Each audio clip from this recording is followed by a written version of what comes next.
So the purpose of this class really was so that to kind of show you guys just some basic design tips. It doesn't matter what program you're using, but these are just some principles that you should follow when creating some graphics for your business. Oh, hang on. I'm going to take this opportunity to show you a picture of my dog. This is Nala. You all know who I am. She's my little office companion. She's always either on the chair in here or right under my feet because I like to cross my legs on my chair. So she'll sit right there and I'm afraid I'm going to step on her every single time. But so just a little bit actually about me in case you haven't heard my spiel at BlueStart. I have a communications degree and I took a lot of graphic design classes. And in fact, that's some of what I do for CBE is create our, our bigger projects. So our magazines or Cloud CMA graphics, stuff like that. Like most of our print materials, I create. So it's actually, I love doing that stuff. I love being creative and just creating resources for you guys. So yeah, that's me. If you guys actually have any questions, I'm gonna say it again later, but if you are working on any kind of campaign or just you have a graphic that you've created and you want some feedback, feel free to send it to me. I'd be happy to help you out with that. So one of the things that really made me want to do this class was, when we talk about personal branding, the graphics that you share is really part of your personal brand, and your personal brand is how people perceive you, not how you see yourself, what they think of you after transaction or after communicating with you. That's your personal brand. It's what somebody else's thoughts about you. So with the stuff that you put out online, how do you think people perceive you and your services? The thing now is that everything is so visual, and quality really is a non-negotiable item. And you can create really nice stuff with the tools that you have. A lot of it is free, but you have to just make sure that everything that you put out, everything that you share through your business is really professional looking and nice, because that's the quality of the services that you're going to provide somebody else. Good design. It makes you look professional, of course. Imagine going to a website, buying a product, whatever it might be, a retail site, and it looks terrible. The design looks awful. They're using Comic Sans. God forbid somebody uses that. So Adobe.com did a poll one time, and they said that design-driven companies have outperformed other companies by 219% over 10 years. I think it's just because good design is also tied to consumer trust. So consumers trust something that is done well because they think that professionals are behind it. It provides you with a strong first impression. So it takes people 10 seconds to make a first impression of your logo, for example. But it takes them 5 to 7 different times to see them to even recognize that logo.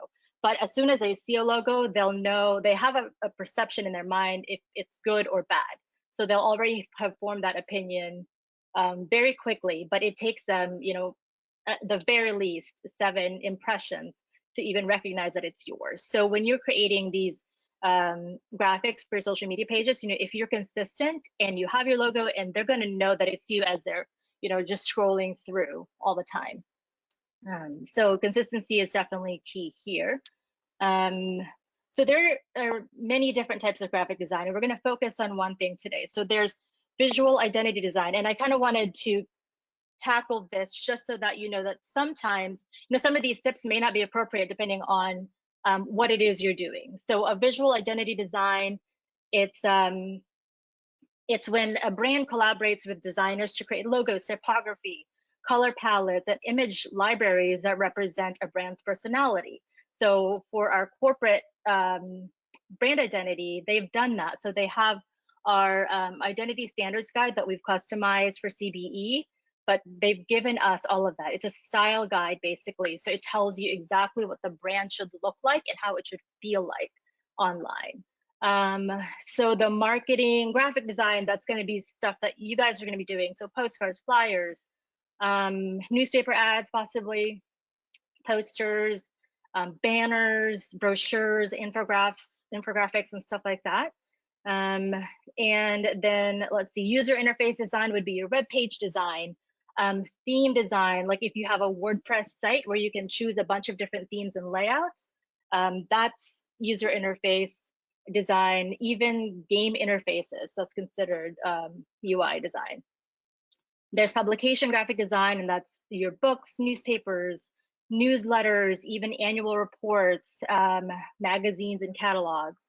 Then there's motion graphic design, and just like it says, it's in motion. So it doesn't necessarily have to be like TV or film. It could be online media that is moving. So your ads that are videos, some of them have static design elements that they've made into motion. So that's motion graphic design, animated logos, stuff like that, title sequences and end credits, presentations, even like public transportation navigation, like that's part of the thing. And then environmental graphic design, it kind of merges, graphic and architectural and interior design. So if you think about an airport, there's like signs, and there's actually different designs that move you through specific parts of the airport or the space. So that's a different type of graphic design. But for today, obviously, we're going to focus on the marketing graphic design. So mainly for you guys, it's going to be flyers and your social media graphics that you create. And I have, I think, about 8 different tips for you guys just to make things a little bit cleaner and more consistent for your branding. All right. So stick to 2 fonts. It's not hard, and I think a lot of you guys, the agents that use Canva, I know a lot of you do. It's really easy because all the templates are already there. I love Canva, and I'm going to go through very quickly at the end of the presentation, go on Canva and show you some of the stuff that we do there. But it's not going to be a full walkthrough because it's pretty self-explanatory, but it's a great tool. I love it. You guys should be utilizing it if you have to create your own graphics. Okay, so for the fonts, make sure you're focusing on readability. There's all these really pretty handwriting fonts or things with swirls and stuff like that. Sometimes a really pretty font is hard to read, especially when it becomes really small. If you're putting on a logo, for example, it doesn't get your message across, and it's, just make sure that people can read it if you're gonna opt for something that's more flowery. Too many fonts definitely make your graphic look unprofessional. So stick with 2 fonts, but just because you're sticking with 2 fonts only doesn't mean you can't have variety. So each font will have a different variation. So whether that's bold, italicized, light type font, you can use all the different types if you want, but just stick with 2 fonts, not really more than that when you're creating your graphics for your social media pages.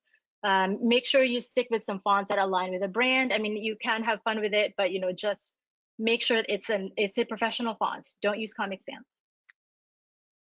These are the fonts that we have for our brand. This is actually on the identity guide. I'm sure you guys have seen it, but different fonts actually will give you a different feeling. So we've got, let's see, the Helvetica, that's going to be the font for the body of your flyer, for example, and that's a more casual font. The Adobe Garamond is very elegant. It's a serif font. That means it's got the little things at the end. The rest are sans serif fonts. Contrasting weights with Helvetica makes it look modern and professional. So you can really play with these fonts, even though they may not be as exciting as some other fonts that are available, but they are very professional, and also you can still have fun with these fonts. If you don't have them, we've actually made these fonts available for you guys. It's on SharePoint, so you can download our main fonts. The Geometos Bold is our main Coldmaker font. That's our logo basically is made of that, and it's only all caps. So you can't use that for everything. That's just going to be for headline type stuff or titles, or your main message can be that font, but you don't want to use that for everything. Again, that is available on SharePoint if you guys want to download that. On Canva, you can actually upload fonts that you used. So we've done that for our account. I'll show you guys what that looks like later. All right, so alignment is really important. I would not eyeball your alignment. I've made this mistake many times, and I'll be finished with a project, I'll render it to a PDF or an image, and then all of a sudden I see that like something is skewed and I now have to go back, fix it, and re-render it. I use InDesign for most of the layout stuff. So if I'm creating like our Success Guide magazine, so that's a 20-page magazine, InDesign is a great tool for that. It makes layout really easy. But it's really annoying when something is not aligned and then I have to redo it. I mean, it doesn't take a whole lot of time, just being lazy. But use grids and rulers. All of the design tools that's out there has those features. So definitely use your rulers and grids. Again, this speaks to the professionalism of the piece that you have. If you have elements that are misaligned, it looks amateur. You can even upload, actually on Canva, for example, you can even upload an image of the grid and then send that back to the back of your design, and then just make sure you delete it afterwards. And that can be something you use to align things. You don't necessarily have to use that on Canva because they do a great job with snapping to center if you're trying to align an image. But if you're using another program or tool that doesn't have it, make sure you're using rulers and grids. You can create balance by aligning things, or even adding a line at the end of a bunch of text. So there's a lot of ways that you can play with the alignment. I kind of like this one. Misalignment can be a fun design element if done really well. So as you can see here, the text is like a little over the box, but it's intentional. And the thing with this is you still have to arrange the text in an organized fashion. It's basically in order. You still have the text that's aligned to the left here. The Earth Day is aligned to the middle of the big text, and then you've got the date and the hashtag aligned with each other. So you still have order, even though there's a fun design element that's not aligned. But just make sure everything is lined up. Again, it's easy to do if you're using Canva or whatever design programs. It's pretty much basic feature now. So, okay, so number 3, using frames and grids. So again, it's kind of with alignment. You want to make sure that everything is in line. So if you have a bunch of different photos, if you actually make that into like a grid, it has a sense of order. And when you do that, it actually kind of creates a frame for you. You don't necessarily have to have a frame around the photo itself, but if you're doing the grid, it just makes it look really nice. Yeah, if you have a photo that's going all the way to the end, I certainly would not put a frame around it. But if you have a standalone photo and it looks weird just sitting there by itself, put a thin frame around it, and it kind of makes it just a little bit more professional. So, all right, any questions? Yeah, no questions. Okay, cool. All right, so using scale to show hierarchy. So you have, all these samples you can choose from, but, make sure that the hierarchy that you have is purposeful. You want to make sure that the bigger the text, that's really what you want them to focus on. But it's a great way to build visual impact and to get your point across. But I love using this. I mean, you see it all the time in the templates that Canva has available, because that's really how you can, make sure that your message is clear. Certainly would not put a lot of words. For you guys, if you're posting an Instagram or a Facebook post, you don't have to have all the words in the graphic. You have the description section of the post to put all of the information in there. So don't put as much information on the graphic itself, just the really pertinent information, and then put everything else on the description of the post. All right. So number 5, I think this is really important. White space is a good thing. And I know you're probably thinking, you know, this graphic right here, there's no white space. So white space does not literally mean white space. It means negative space. So it can be any color, pattern, or even an image, like in this graphic. So choosing one hero image and your message is great. That's it. That's your message is basically your headline. Again, like any other information that you have should be at the bottom of the page. I think a lot of people, you know, will want to put as much information on a graphic as they want, but nobody's going to want to read it because there's too much info. You want to grab them with a nice graphic, and then you want them to be able to you want them to want to read what it is after, you know, once you have them engaged with the graphic. It's really important to give your design some breathing space. Again, white space is a good thing, and it's not just actually white. Like it can be any pattern or graphic or a color background that you choose. Facebook has a nice tool. So when you guys are doing ads, you know, when we talk about not having as many words on your graphic, Facebook won't allow you to put out an ad with over 20% text on the graphic. So this URL right here, facebook.com/ads/tools/text_overlay, will allow you to basically upload your graphic, and it'll give you a score. So it's red, yellow, and green, I think. So green, you're fine. You know, it's most likely going to be fine, and they're not going to kick it back and say there's too much text on here. So if you're unsure whether or not you have too much text, just use that tool, and at least you'll have something to go by. And now Facebook has other rules and why they kick back ads, but at least, you know, you'll know if you're okay with the amount of text that's in your graphic. All right, so choosing complementary colors. We already have a great start with our CB blue, which is 01269. Actually, that is our Coldwell Banker blue. So we have different complementary colors that's in the identity guide. So those are, you know, we've got our main colors, which is blue, black, and white, really, and then we've got secondary colors that you can use to just make your graphic a little bit more fun. But there's tertiary colors. So if you go on the identity guide, and I'm gonna open that up later for you guys, there's already colors that's recommended for you.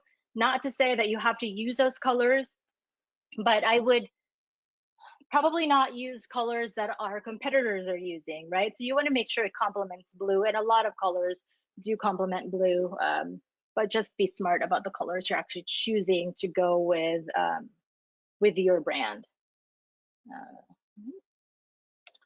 Let's see, so using color and contrast. So this one, I actually like this, it's blue and pink. This was a Canva template. It was all pink, and I changed the background color to blue, just because blue is my favorite color, which was lucky. But anyway, using color and contrast for this graphic specifically, you know, using a different color for the price, especially when you're doing stats, using a different color that will draw you into that specific item is going to be visually impactful, and you have to be strategic in what you give more focus to. So here I want the focus to be that the average down payment for a new home is almost $60,000, and maybe I'll talk about why people aren't buying new construction, because they have to have all this down payment. I don't know what it is. This is an actual stat that I pulled. I think it's from NAR, maybe, I don't know. But anyway, you definitely want to explain what this means in your post, but that is the main message that that you want to send out. But you can play with the color and contrast. You may even want to make something more bold. I didn't do that here, but you can do that to kind of just draw somebody else in. You can use the color and contrast to lead the viewer to the most important part of the message that you want. This one is an example of possibly a social media post. If you're creating your own Facebook ads and you're using your own targeting and you're not using HomeSpotter, so because HomeSpotter you're a little bit limited. I love HomeSpotter; it's great if you want to do a quick ad, but you're not necessarily going to have all the options that you would if you actually created your own Facebook ad. So this house, this fake house, actually I love this kitchen. It's very bright.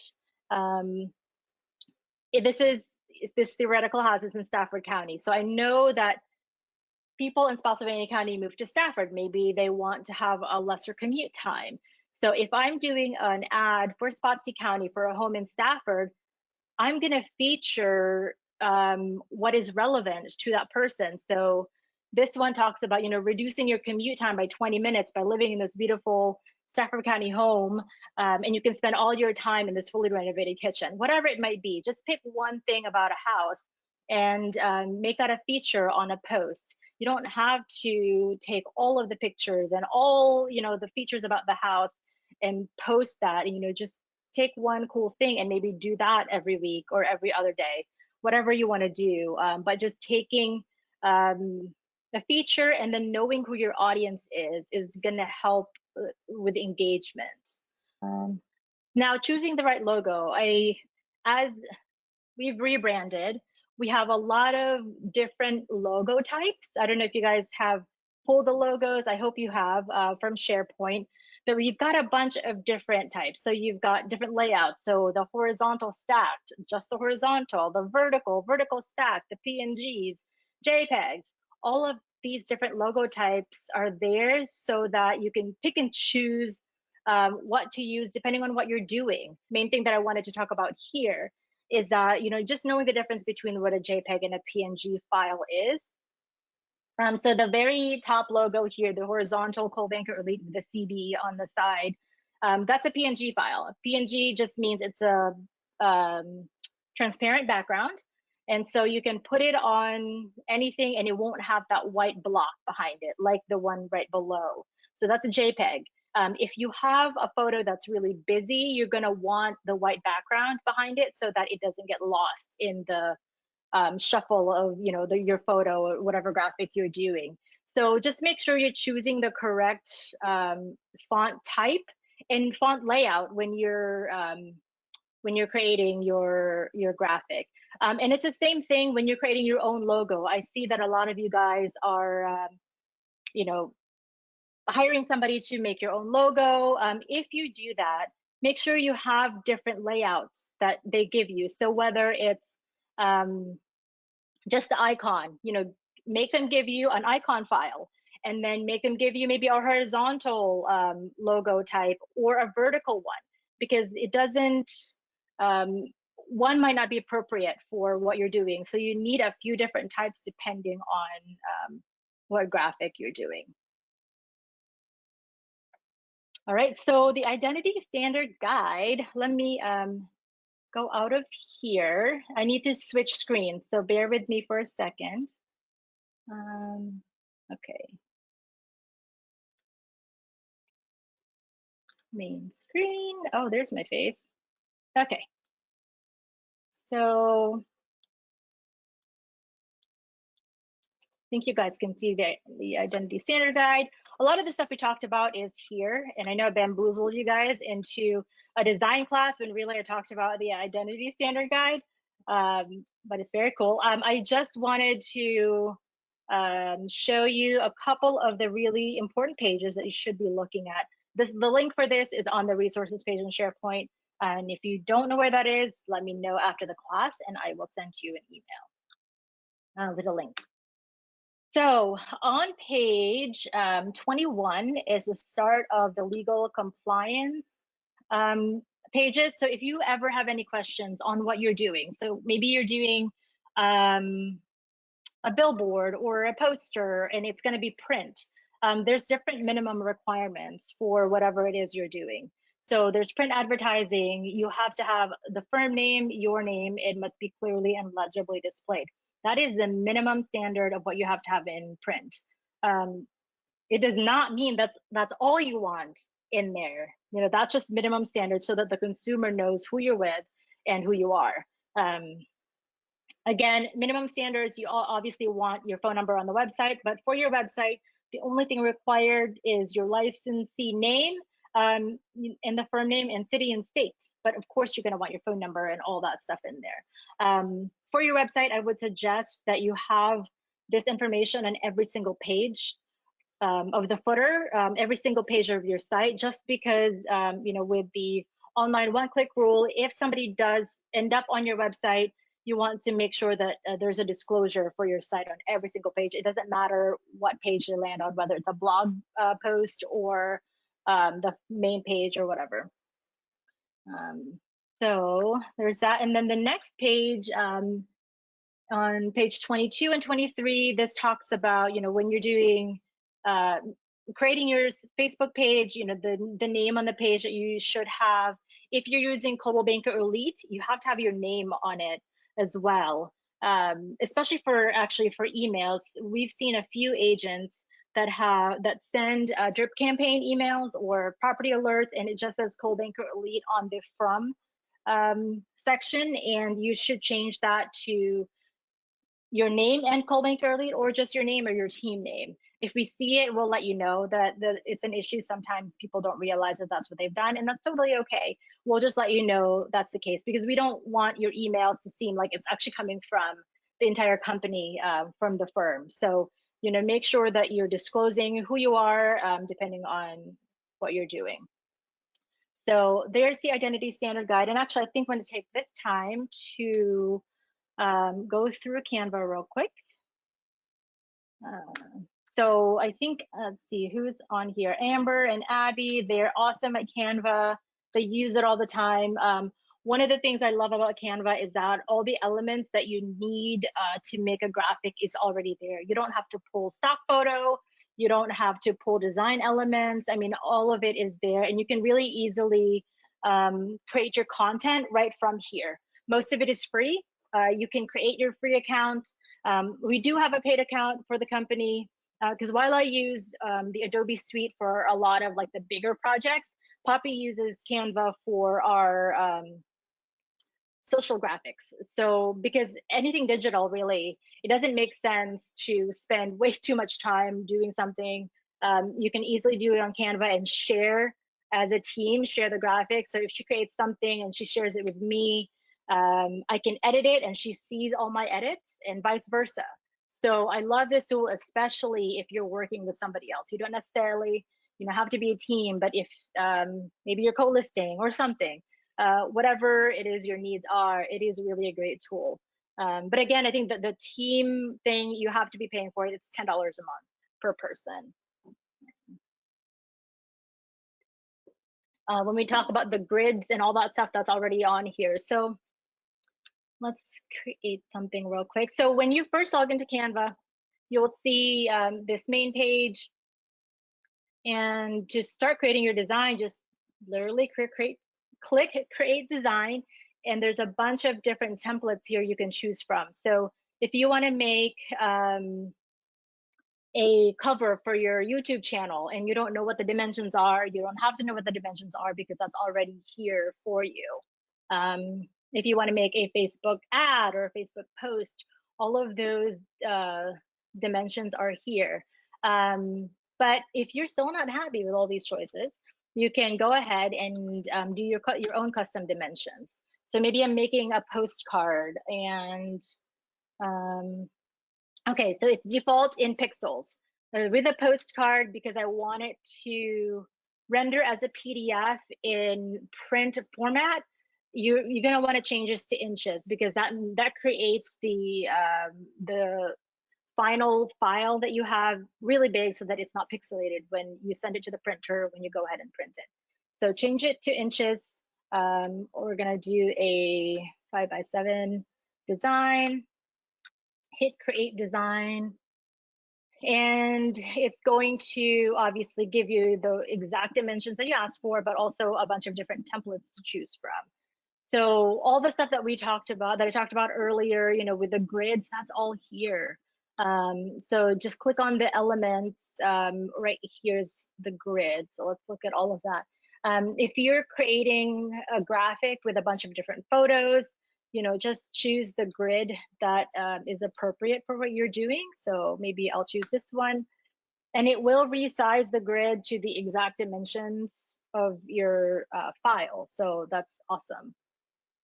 Let's see. So one of the main differences between the free one and the paid one, actually, let me show you real quick. We have, hang on, we have, where's actually my, oh, nope, don't want to go there. The brand kit is something that we have because we have the paid version. So this is Canva for Work.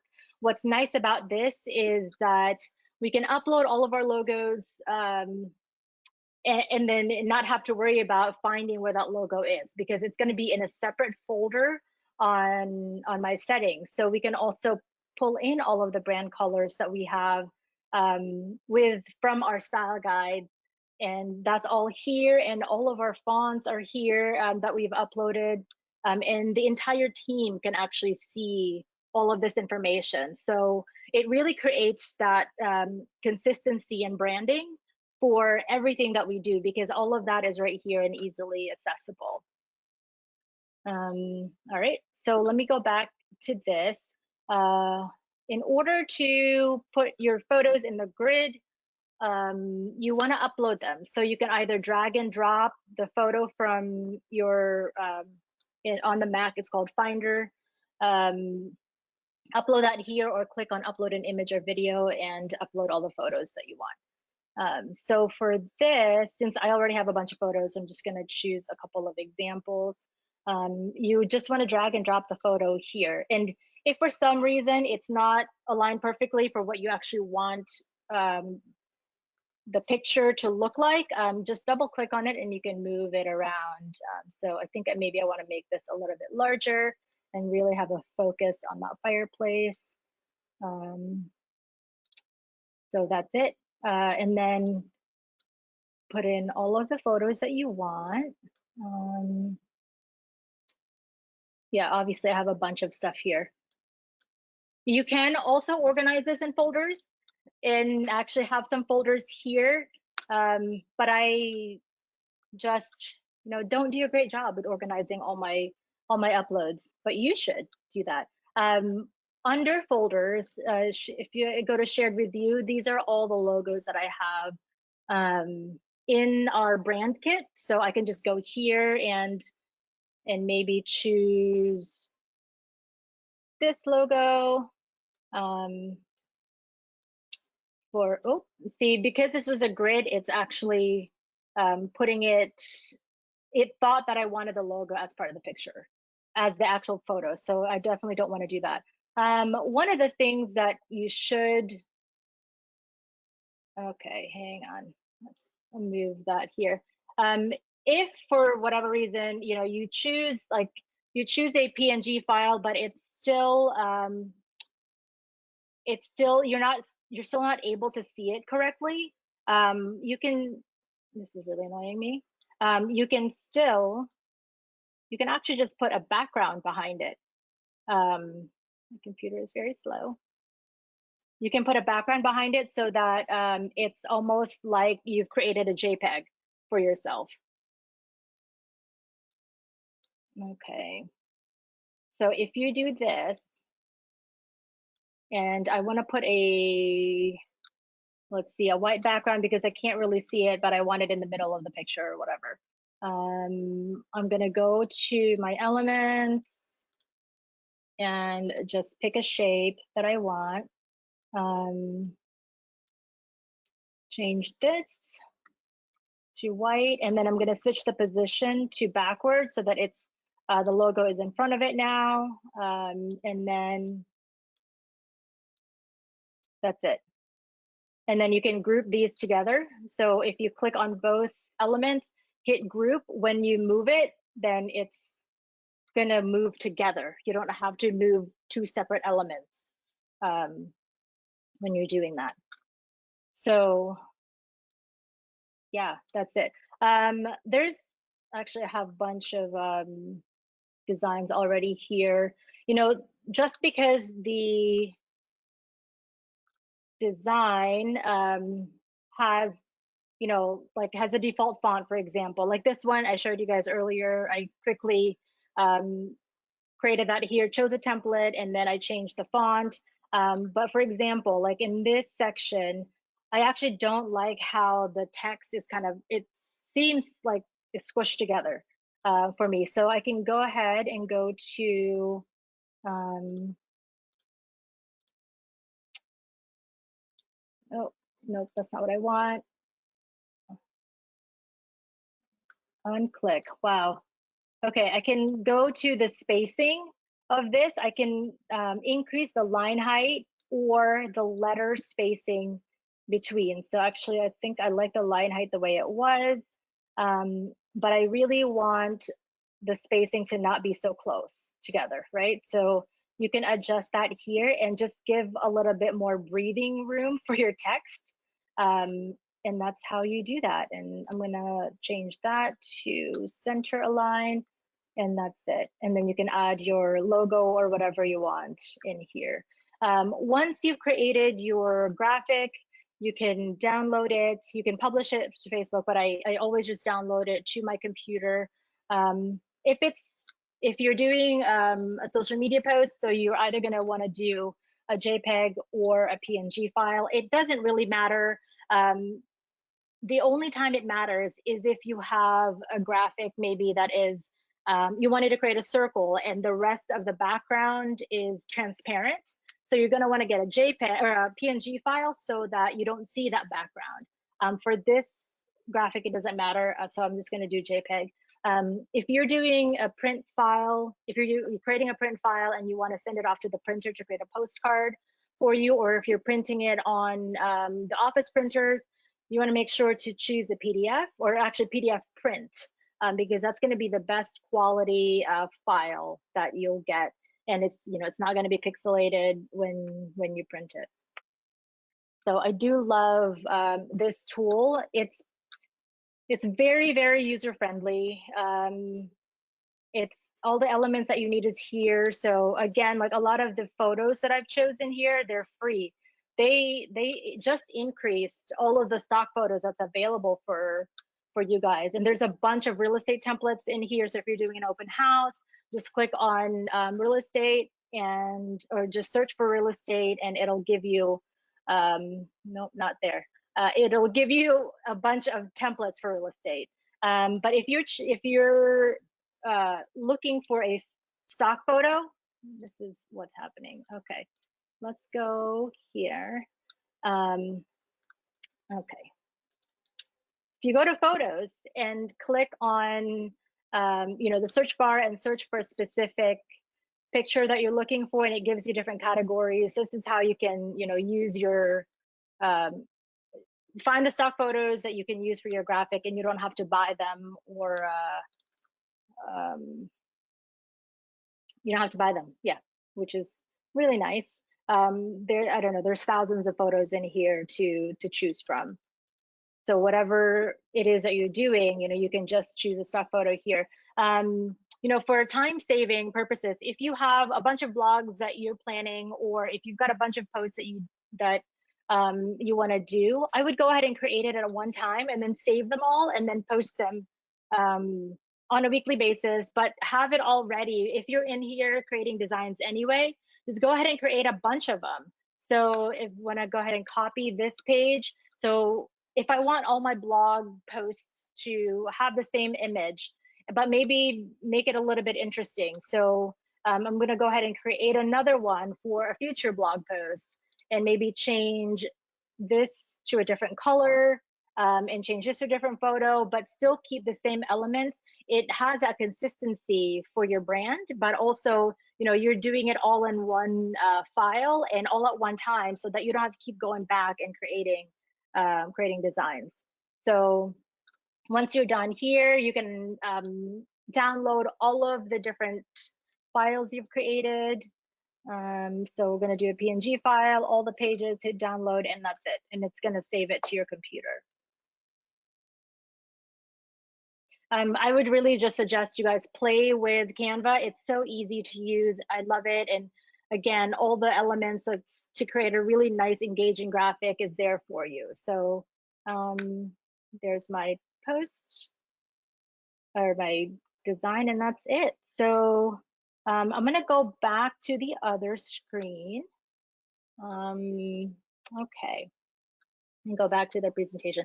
If you guys have any questions about Canva, or doesn't matter if you make it on Canva or not, if you have any designs that you want me to look at or give feedback on, I'd be happy to do that. Okay, so here, and hit play. Okay, awesome. That's the Identity Standards Guide and Canva. Really, really quick overview of Canva.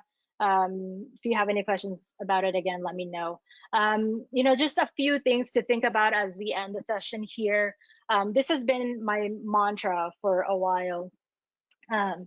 If you're thinking of outsourcing some of your marketing, marketing knowledge does not equal to design expertise. So everything is so visual. If you're going to spend your hard-earned money to hire somebody for marketing, make sure to ask for their portfolio. We've got some, these great marketing companies here that have designers on staff that do a really great job. But we also have these single, mom and pop kind of shops where the one person is trying to do marketing, but also sending out these terrible designs on Instagram and Facebook. Just make sure you're asking for their work. You don't necessarily have to ask for a portfolio. Maybe that's a little bit too much if it's just a one person company. They should have a portfolio, by the way, but if they don't, just ask them for samples of their work. Even if you're hiring an assistant, again, everything we do is so visual. If they're just doing admin work, they're most likely still going to be maybe creating a couple of marketing pieces for you for a listing that you have. So, they just have to have a little bit of an eye for this kind of stuff and know, just some rules on how to create a better graphic. But certainly if you're paying somebody to outsource, if you're outsourcing any marketing jobs, any marketing tasks for you, just make sure that they will actually do a great job, because it's just part of your brand. So you want to make sure that that is that's professional. All right. So a few things as we end here. Simplicity is underrated. Resist the urge to put all of the words in the graphic. And again, like I said earlier, there's too many words, people will discount it anyway. Identity Standard Guide is your friend. If you have any questions about, what you should be doing, what disclaimers you should have, just go there first. If it's not there, let me know. But yeah, it's pretty thorough there. And lastly, just be cognizant of everything that's happening. I think especially these days, it's really important that we lead with empathy and care. And I think our focus now should be promoting our business, but also informing and educating consumers. But knowing who they are is part of it. So knowing, what they'd want to know. A lot of people are wondering right now, if they should list, if they should not list, what's going to happen with pricing and all that stuff. Those are the kind of things that people will probably engage you on, because those are the things that they're wondering. And lastly, using technology to simplify your business is awesome. So using tools like Canva, or using Zoom for all your virtual meetings, and just picking and choosing what technology will work best for you is really important. And again, we're all here, Jay, Poppy, and I are here if you have any technology questions. We'll try to help you answer your questions, but if not, we can certainly help you get the answer you need. But that's it. I'm not going to put my contact information in here, because you guys know how to get a hold of me. You can email, text, or Facebook. Yeah, send me a DM or whatever. So unless there's any questions, I think that's it. I hope you guys found some of this stuff valuable, even though I know some of it is just really kind of a reminder of what we should be doing. But yeah, I hope you guys found it valuable. So that's it. Thank you so much for taking the time to listen to this class.